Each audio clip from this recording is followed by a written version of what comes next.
The broadcast reached every corner of the Volanti Empire, from the gleaming crystal cities of the core worlds to the frontier colonies at the edge of explored space.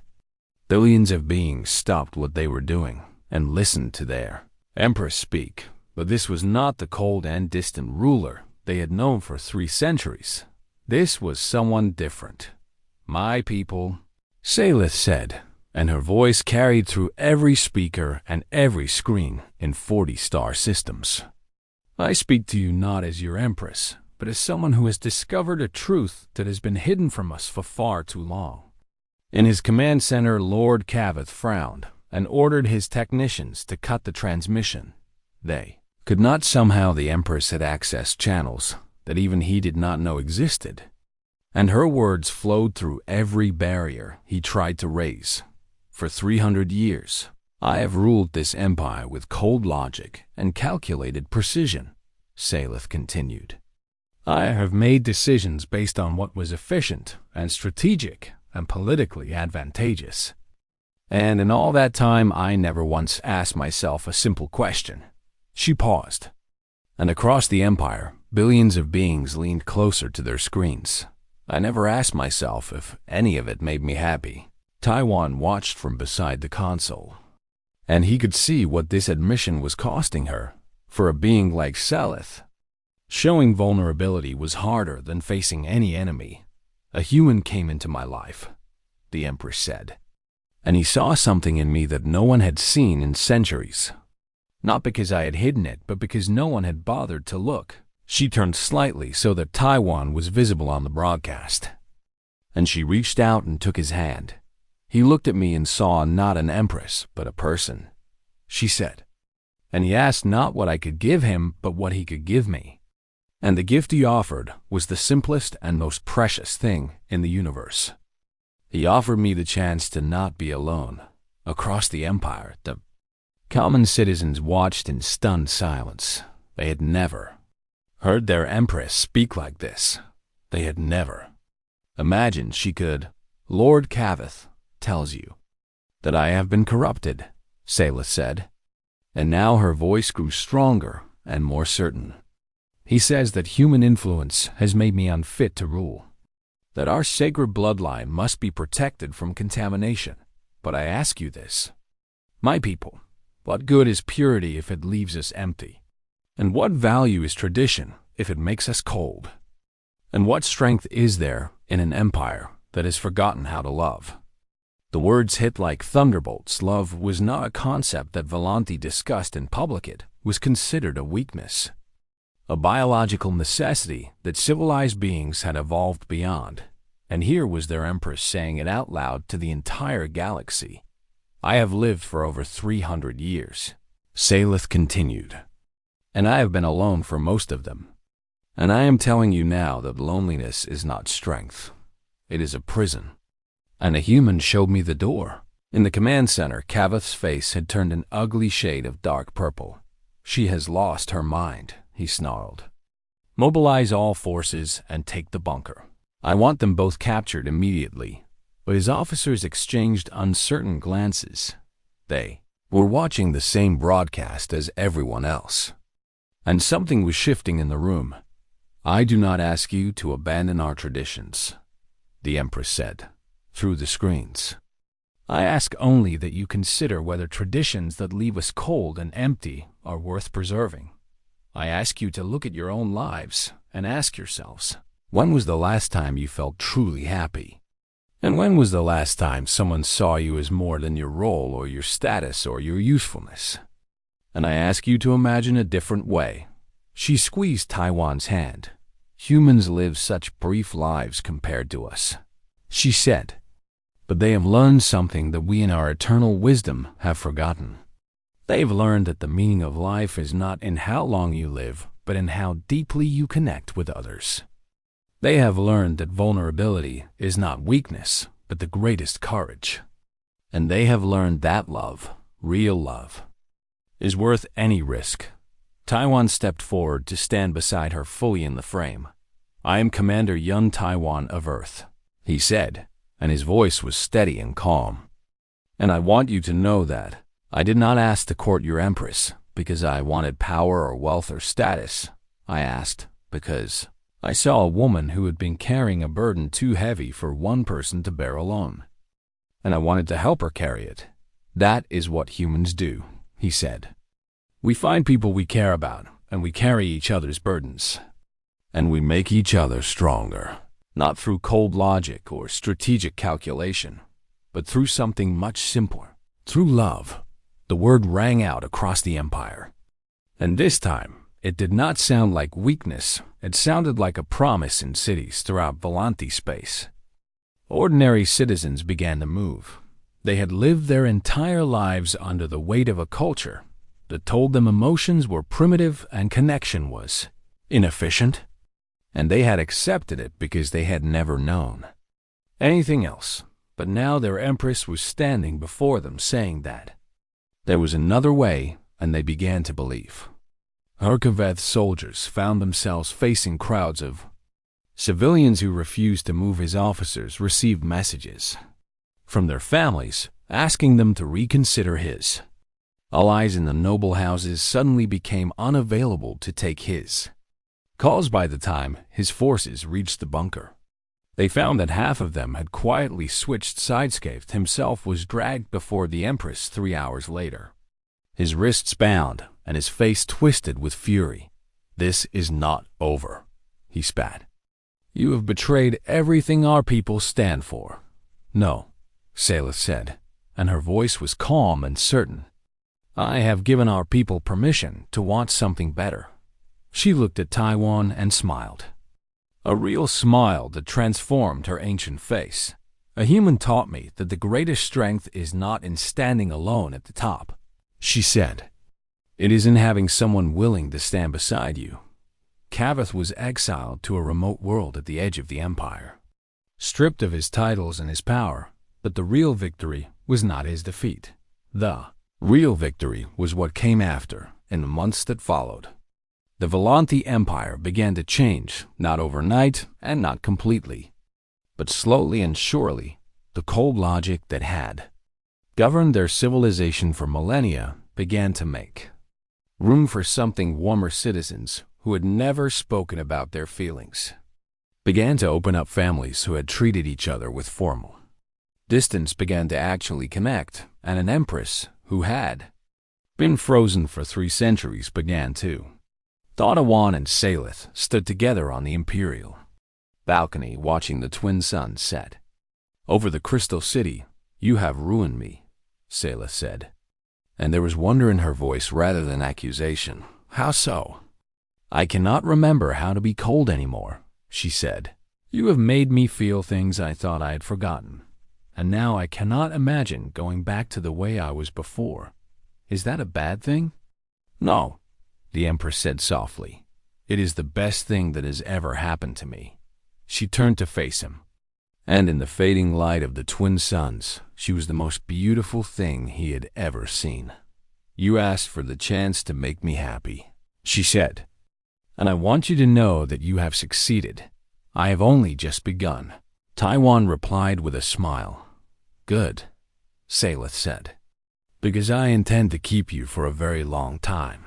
And as the stars began to appear in the sky above them, a human and an empress stood together at the dawn of a new era, not because humanity had conquered or dominated or proven themselves superior, but because one simple human had offered one lonely empress the most powerful thing in the universe, the chance to be loved, and that had changed everything. The Festival of Eternal Light was the most sacred celebration in the Volanti Empire once. Every decade, the twin suns of the throne world aligned in a way that made the crystal cities blaze with impossible colors. And for 3 days, the entire empire celebrated renewal and continuity and the eternal strength of their civilization. This year, the festival would be remembered for very different reasons. Empress Saleth had invited Taiwan to watch the ceremonies from the imperial balcony, a place where only members of the royal family were permitted to stand. The symbolism was not lost on anyone.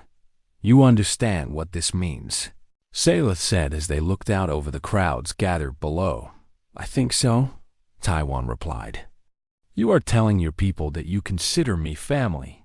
More than that, the Empress said quietly. I am telling them that I have made my choice. Taiwan turned to look at her, and in the blazing light of the twin suns, she was more beautiful than anything he had ever seen. What choice is that? That I would rather have one human who sees me as a person than an empire that sees me only as a crown. You do not have to choose, Taiwan said. You can have both. Can I? Saleth asked, and there was genuine uncertainty in her voice. Cavith grows stronger every day, and the noble houses are divided. And there are those who would burn everything I have built rather than see a human stand beside me. Then we will face them together. You could die, the Empress said, and her voice cracked slightly on the words. You could die, and I would have to continue living. And I do not know if I can survive that again. Taiwan reached out and took her hand in his, and her crystalline fingers were cool against his warm human skin. I am not going anywhere, he said.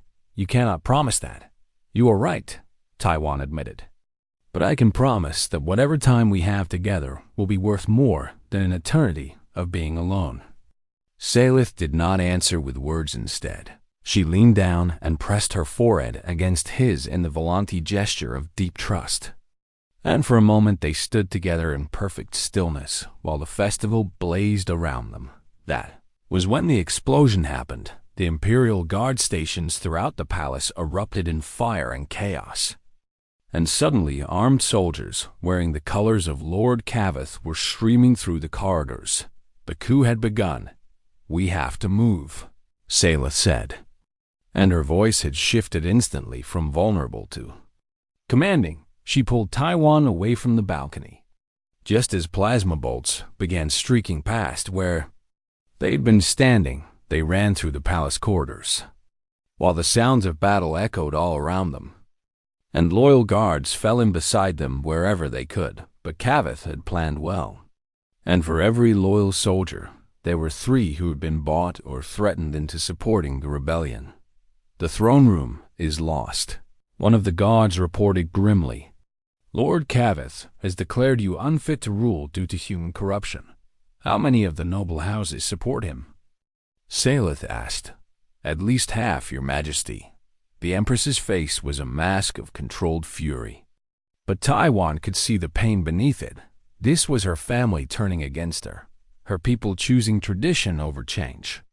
Everything she had built crumbling because she had dared to let someone into her heart. They made it to a secure bunker deep beneath the palace. And from there, they could monitor the situation through emergency communication systems. The news was not good, Cavith's forces had seized control of the military command centers and the communication networks, and his message was being broadcast across all 40 star systems. Citizens of the Volante Empire. Cavith's voice boomed through the speakers. Our beloved Empress has been compromised by human influence, and for the good of our people and our sacred bloodline, I have taken temporary control until she can be freed from this alien contamination. Temporary control, Saleth repeated bitterly. He will never give it back. What are our options? Taiwan asked. Few, the Empress admitted. His forces outnumber our loyalists, and he controls the communications. And many who might support me are too afraid to act against him openly. She turned to Taiwan with an expression that broke his heart.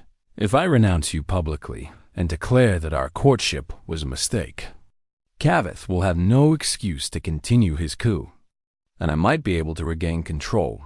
No, Taiwan said immediately. You do not understand, Saleth insisted. This is my empire, my people, everything I have spent 3 centuries building, and I cannot watch it burn, and I cannot watch you destroy yourself to save it. Taiwan replied, This is not your choice to make. You are right, Taiwan agreed. It is yours. But before you make it, I want you to think about something. He stepped closer to her and looked up into those ancient eyes that had seen empires rise and fall. If you give in to Cavith now, you will save your throne, but you will lose yourself, he said. You will spend the rest of your eternal life knowing that when you finally found something worth fighting for, you surrendered without a battle. You're asking me to risk everything. No, Taiwan said. I am asking you to decide what kind of empress you want to be, and what kind of empire you want to rule. Saleth stared at him for a long moment, and in her eyes, he could see the war between centuries of careful calculation and the new feelings that had been awakening inside her. The Volanthi way is cold logic and strategic thinking, she said slowly. That is what has kept our empire strong for millennia. And has it made you happy? Taiwan asked. The question hung in the air between them like a physical thing. No, the Empress finally admitted. It has never made me happy. Then maybe it is time to try something different. The human way? The way of someone who has something worth fighting for, Taiwan said. And someone worth fighting beside. Saleth was silent for a long time. And when she finally spoke, her voice was different than Taiwan had ever heard. It was not the voice of an empress. Addressing her court, it was the voice of a woman who had made a decision. That would change everything. Very well, she said. We fight. She turned to the communication console and began entering codes that she had never thought she would. Use Cavith thinks he has won, she said as she worked. But he has made a critical mistake. What mistake? He thinks I am still the cold and calculating ruler who would sacrifice anything for stability, Saleth replied. And there was fire in her voice now. He does not realize that I have learned something new in the last few weeks. What have you learned? The Empress looked at him with eyes that blazed like the twin suns above. I have learned that some things are worth burning an empire for. She pressed the final button. And across 40 star systems emergency channels activated in the homes of every common citizen, people of the Volanthi, her voice rang out. I am your Empress, and I have a message for all who would listen. The broadcast had begun. And nothing would ever be the same. Taiwan watched the woman he loved prepare to fight for everything she believed in. And he smiled. This was what humans had always understood, and the Volanthi had forgotten sometimes. The most logical thing you could do was to be completely illogical sometimes. The strongest thing you could do was to be vulnerable. And sometimes the only way to save everything was to be willing to lose it all. The news spread across 40 star systems within hours. Every news network in Volanthi space broadcast the same shocking story. And the headlines ranged from scandalized to outraged to genuinely confused. A human had asked to court the Empress, and she had said yes on the throne world of Kefavor. The noble houses divided into factions almost immediately. Some saw opportunity in the chaos and began making calculations about how to profit from this unprecedented situation. Others saw only the pollution of their ancient bloodline and demanded that the Empress be declared unfit to rule land in the shadows of the Crystal Palace. Lord Cavith gathered his allies and began to plan, but none of that touched the small garden where Taiwan and Saleth walked together on the third day of their courtship. The Crystal Garden was the Empress's private sanctuary, a place where no outsider had ever been permitted. And the plants that grew here were unlike anything Taiwan had ever seen. Flowers made of living light bloomed in colors that had no names in human languages, and trees with transparent bark revealed the glowing sap that flowed through them like liquid starlight. This is beautiful, Taiwan said, and the words felt inadequate, but he said them anyway. I come here when the weight of the crown becomes too heavy, Saleth replied. And there was something in her voice that Taiwan had never heard before. She sounded almost vulnerable. How often is that? He asked. Every day for the last 2 centuries. They walked in silence for a while. And Taiwan noticed how different the Empress seemed away from her court. The rigid perfection of her posture had softened slightly, and the cold mask she wore in public had thin cracks running through it. "May I ask you something?" Taiwan said. "You may ask anything," Salith replied. "Whether I answer is another matter." "Fair enough," he smiled. "When was the last time someone asked about you instead of your empire?" The Empress stopped walking, and her forearms went still at her sides. For a long moment she simply stood there among the glowing flowers, and Taiwan worried that he had pushed too far too fast. "My consort died 207 years ago," she finally said. "He was the last person who ever asked about me.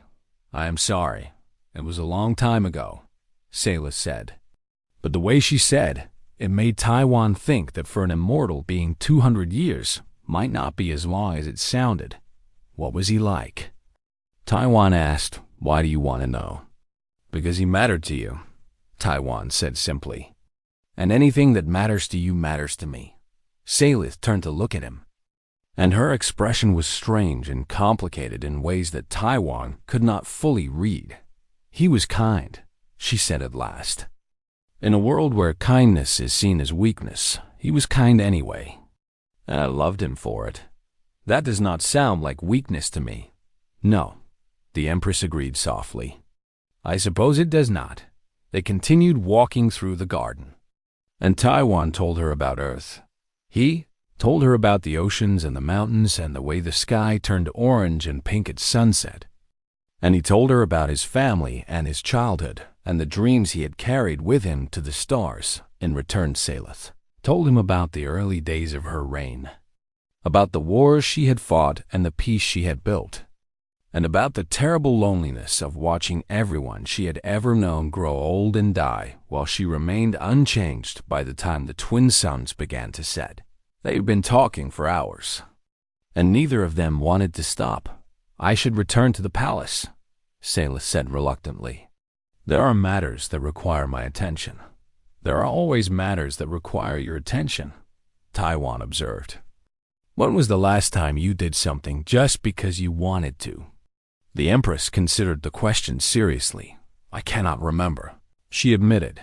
"Then tomorrow we are going to change that," Taiwan declared. "I am going to teach you to cook." Salith stared at him as though he had suggested she learn to juggle planets. "Cook?" She repeated. "Human food," Taiwan confirmed. "Specifically ramyun, which is the food of my people and also the food of the gods." "I am an empress," Salith said. But there was something that might have been amusement lurking in her voice. "I have servants who prepare my meals, and I am sure they are very skilled," Taiwan agreed. "But there is something special about making food with your own hands for someone you care about. Is there? Trust me." The next day, Taiwan somehow convinced the palace kitchen staff to let him use their facilities, and he spent the afternoon teaching an ancient alien Empress how to boil noodles. It was a disaster at first because Salith had never held a cooking utensil in her life, and her forearms kept getting in each other's way. But by the end of it, they had produced something that was technically edible, and when Salith tasted the ramyun she had made with her own hands, something remarkable happened. She laughed. It was a small laugh, barely more than a surprised exhale. But it was real and genuine, and it transformed her entire face. "This is terrible," she said, still laughing. "It really is," Taiwan agreed. "But you made it yourself, and that makes it perfect." Salith looked at him with those ancient eyes, and for the first time Taiwan saw warmth in them instead of frost. "You are very strange," she said. "Even for a human. I will take that as a compliment." It was meant as one. That night, the third assassination attempt. Akkad Town was walking back to his quarters when a figure emerged from the shadows with a blade that hummed with deadly energy. He managed to dodge the first strike, but the second would have killed him if Imperial guards had not arrived at exactly the right moment as Taiwan sat in the medical wing getting yet another wound treated. Empress Salith swept into the room with an expression that made the temperature drop several degrees. Who did this? She demanded. I did not get a good look, Taiwan admitted. But I have some guesses. Cavith, Salith said, and it was not a question. Probably. But we cannot prove it. The Empress stood beside his bed, and her four hands were clenched into fists at her sides. I should never have accepted your courtship, she said. And her voice was tight with something that took Taiwan a moment to recognize. It was fervent fear for herself or her throne. But fear for him, that is interesting, Taiwan said with a smile that probably should not have been as calm as it was. What is interesting of nearly being murdered? You are afraid for me, Taiwan said, which means you care about whether I live or die.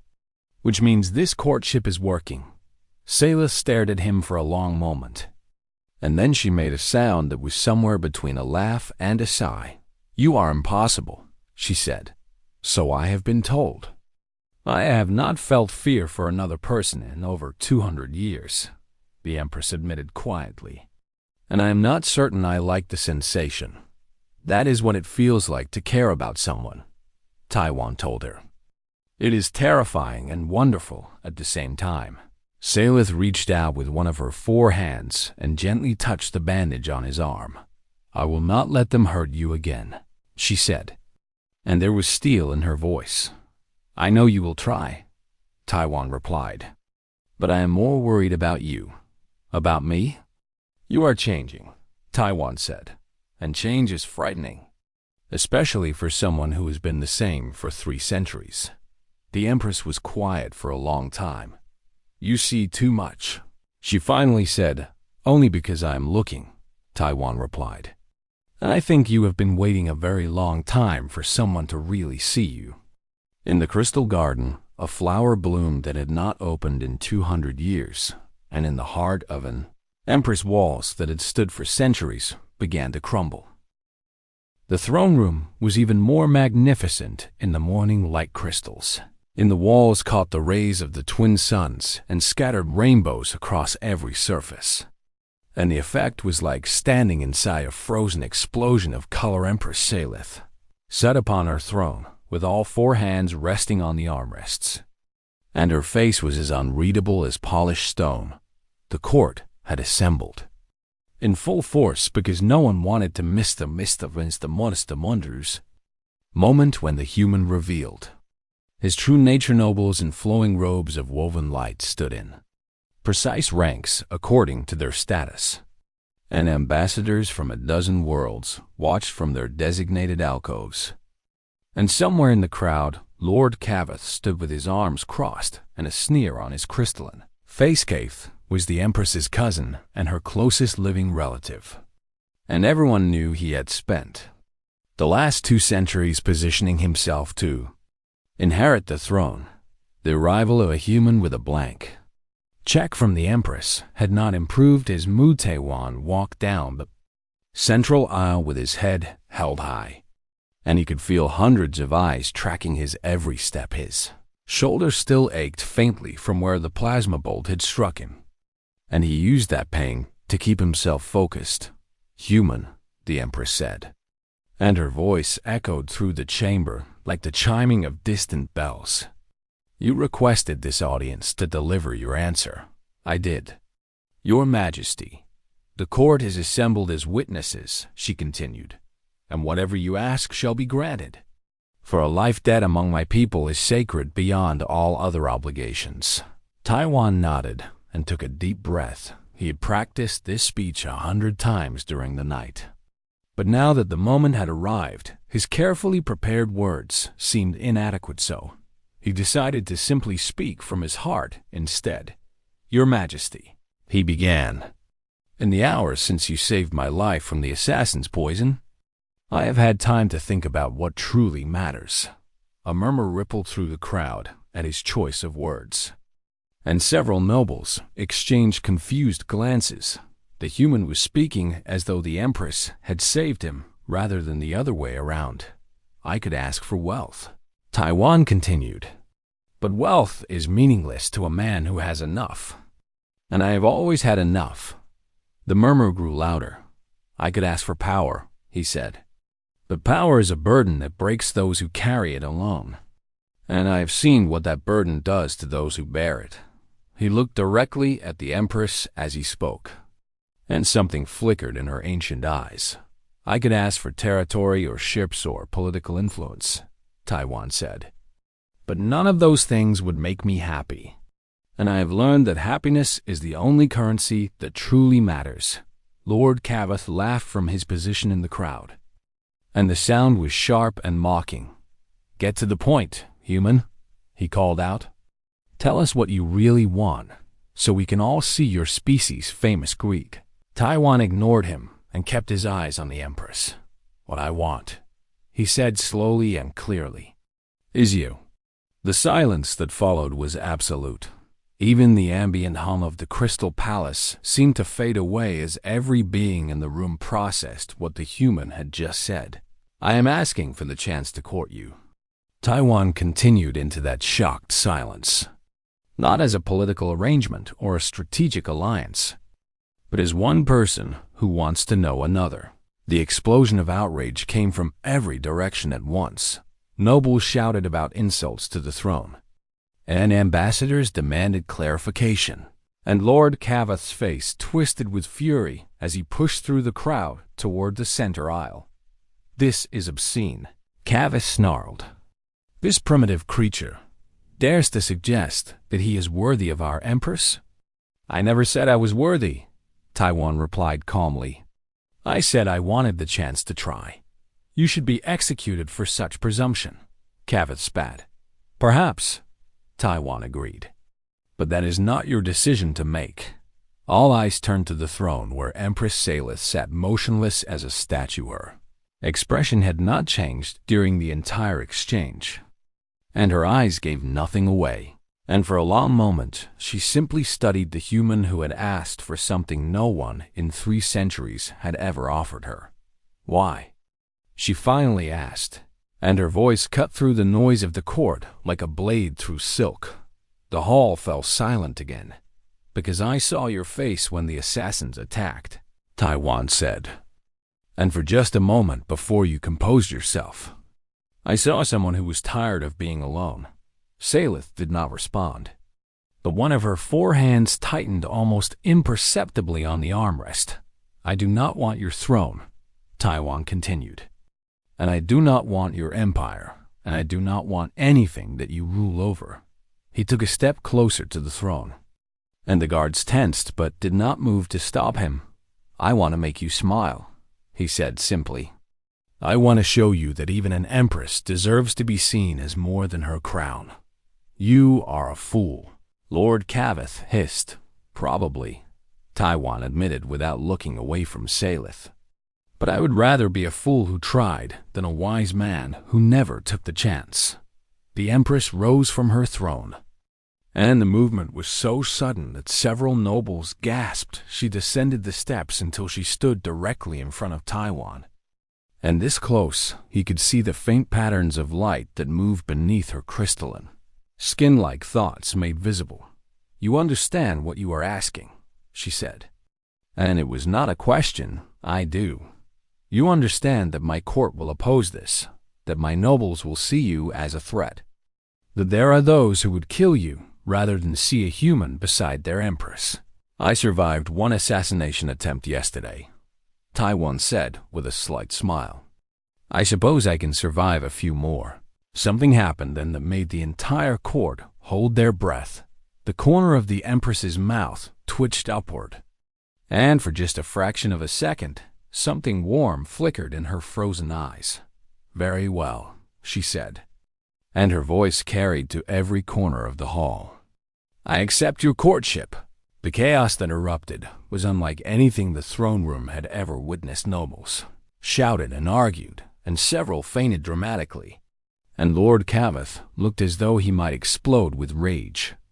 And the ambassadors immediately began sending urgent messages to their home worlds. But Empress Salith ignored all of it. She extended one of her 4 hands toward Taiwan, and he took it without hesitation.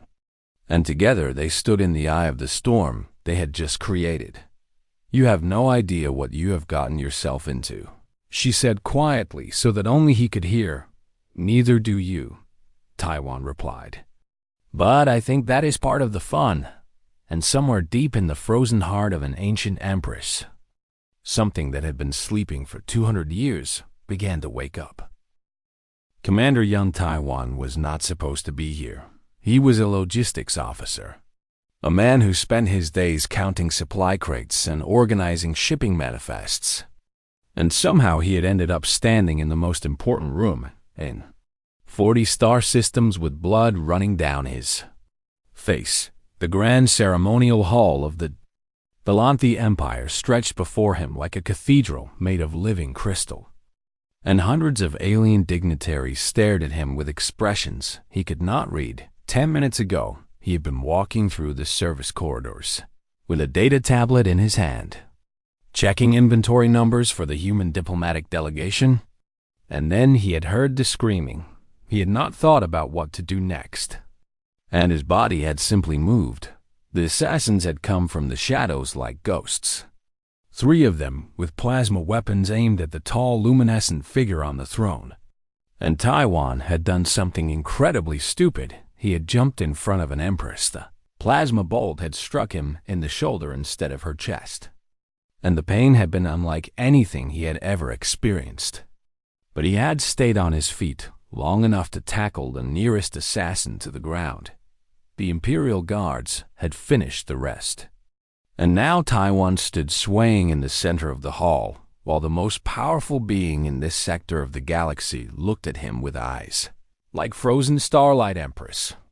Salith of the Volanthe was over 300 years old.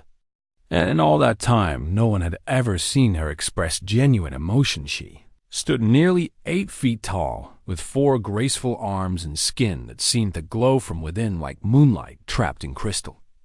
And her face was beautiful, in a way that made humans feel small and temporary. The nobles called her the eternal frost behind her back because nothing and no one could melt through her cold perfection. But right now something flickered in those ancient eyes as she looked at the bleeding human who had saved her life. "You are injured," she said, and her voice rang through the hall like bells made of ice. "I've had worse," Taiwan said, which was a lie because he had never been shot before today. The Empress descended from her throne with movements that seemed to flow like water, and the crowd parted before her like waves before a ship. She stopped directly in front of Taiwan, and he realized that up close she smelled like winter forests and something electric that made his skin tingle. "You saved my life," she said, and there was something in her tone that sounded almost like confusion. "I did not really plan it," Taiwan admitted. "I just sort of reacted." A murmur ran through the assembled dignitaries, and Taiwan heard several voices expressing shock that a human would speak so casually to the Empress. But Salith raised one of her 4 hands, and the hall fell silent. "By the ancient laws of my people," she announced in a voice that carried to every corner of the vast chamber, "I owe this human a life debt, and such a debt can only be repaid with a gift of equal value."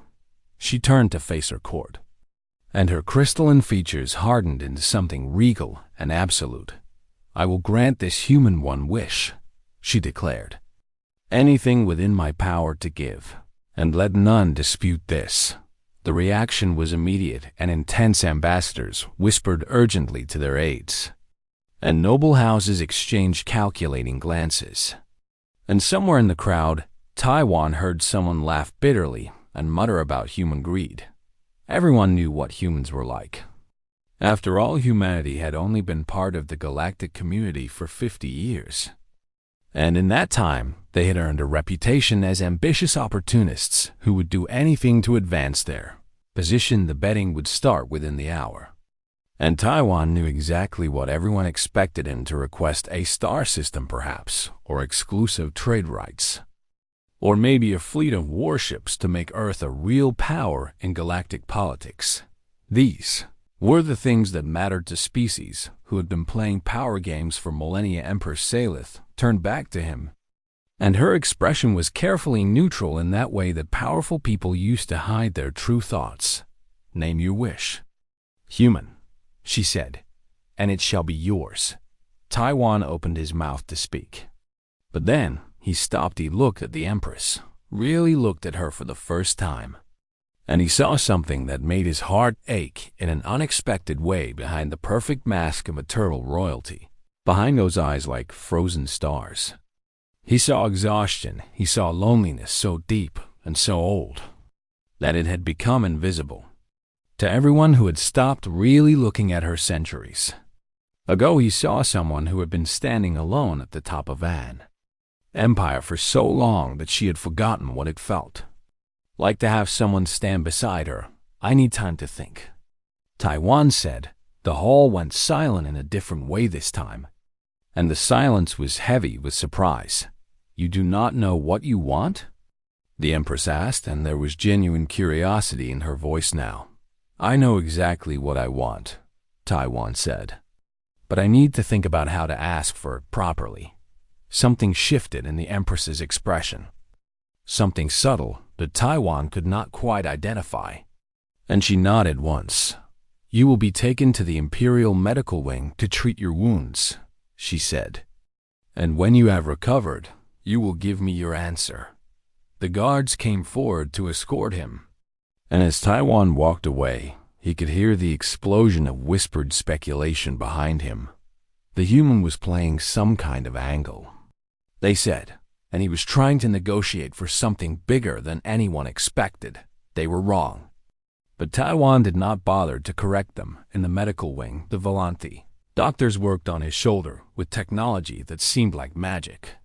And within hours, the wound was nothing but a faint scar and a memory of pain. But Taiwan did not sleep that night. Lay on the crystal bed and stared at the ceiling and thought about an empress who had everything except someone who saw her as more than a throne. Thought about what it meant to be alone for 300 years, to have every interaction be political and every relationship be calculated.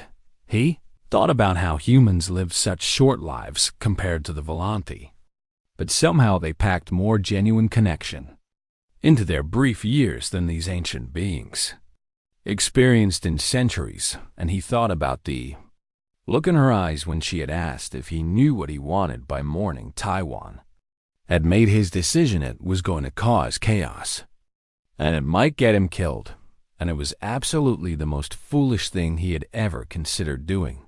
But Commander Yun, Taiwan had not become a logistics officer because he was good at taking risks.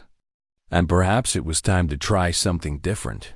He requested an audience with the Empress. The message came back within minutes, and she would see him immediately as Taiwan walked through the crystal corridors toward the throne room. He smiled to himself and wondered what the Empress would say when he asked for the one thing no one in 40-star systems had ever thought to offer her. He was going to ask for the chance to make her happy, not as a subject or a servant or a political ally, but as someone who simply wanted to see her smile. The doors to the throne room opened before him, and Taiwan stepped inside to change the course of galactic history with nothing but a simple wish and a human heart that refused to be practical.